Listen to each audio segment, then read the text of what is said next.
Hello மக்களே, எல்லாரும் எப்படி இருக்கீங்க?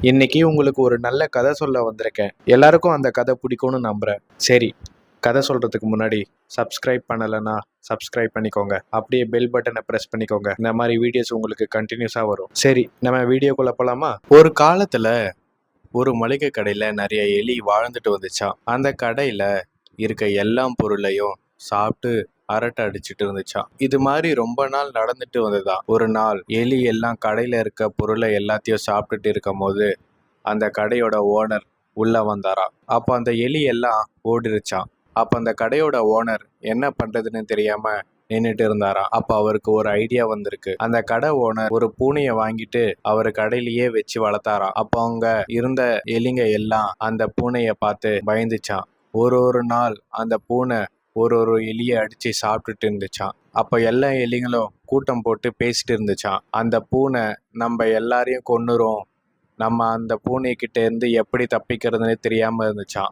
அப்போ ஒரு எலி ஒரு ஐடியா சொல்லுச்சு. அந்த பூனை கழுத்துல ஒரு மணி கட்டி வச்சா அந்த சத்தம் கேட்டு ஓடி நம்ம ஒளிஞ்சுக்கிட்டா நம்ம உயிரை காப்பாத்திக்கலாம்னு சொல்லுச்சான்.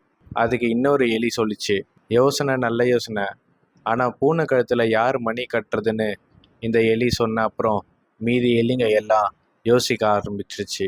இதுல இருந்து என்ன தெரியுதுன்னா, யோசனைகளை மட்டும் வச்சுட்டு காரியத்தை சாதிக்க முடியாது. இந்த கதை எப்படி இருந்துச்சுன்னு கமெண்ட்ஸ்ல சொல்லுங்க.